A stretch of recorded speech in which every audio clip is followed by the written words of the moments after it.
जय शिवराय. बोला. सर, आज 4 तारखेपासून समोरील वातावरण प्रत्येक जिल्ह्याचं कसं राहील? पेरणी संदर्भात असो किंवा बकाड असो. नक्कीच. आजची आहे 4 जून आणि 4 जून पासून वातावरणामध्ये दमटपणा, गरमीची लेवल हा. आणि ढगांची गर्दी हे सगळ्या गोष्टी पाहायला मिळणार आहेत. हो. आणि काही जिल्हे असे आहेत की जवळपास वेळ लागेल अजून 2-3 दिवसाचा, पण हम्म. 7 जून पर्यंत हा. अनेक भागांच्या मशागतीचे कामे पूर्ण करील असा मान्सून पूर्व पाऊस बरसणार आहे. हम्म. मान्सून पासून ते अवकाळीचा जो काही सध्या चालू असलेला जो काही तडाखा आहे तो नांदेड जिल्ह्यामध्ये सक्रिय झालेला आहे आजच्या 4 जूनला. हम्म. आणि संध्याकाळपर्यंत मराठवाड्याच्या अनेक भागांमध्ये ठिकठिकाणी मेघगर्जना, वादळी वारे आणि काही ठिकाणी पाऊस असं हा. सत्र सलग 4 ते 5 दिवस चालणार आहे. मग ते पुढे 8-9 पर्यंतही चालू शकतं. अशी हा. परिस्थिती महाराष्ट्रात उद्भवणार आहे.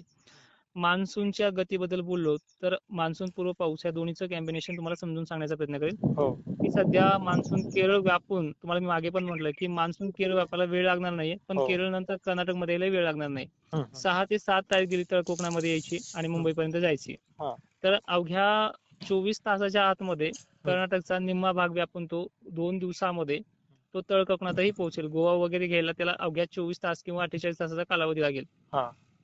आणि जवळपास महाराष्ट्रामध्ये हम्म. जो तळकोकण आहे आणि मुंबई सारखं ठिकाण आहे हम्म. तिथे याला 6 किंवा 7 तारीख संध्याकाळपर्यंत व्यापेल. अच्छा. आणि महाराष्ट्रामध्ये येण्याची तारीख मग आपण मागच्या वेळेस पेरणीची तारीख का लांबून ठेवलेली कारण की 15-16 कारण की महाराष्ट्रामध्ये चारही विभागात वारे मान्सूनचे पोहोचण्यासाठी तेवढा कालावधी लागतो किंवा मुंबई सारख्या ठिकाणी तो 5-6 दिवस सुद्धा रमतो अशी आतापर्यंत रेकॉर्डमध्ये कंडिशन आणि इतिहासामध्ये सगळ्या गोष्टी मान्य आहेत.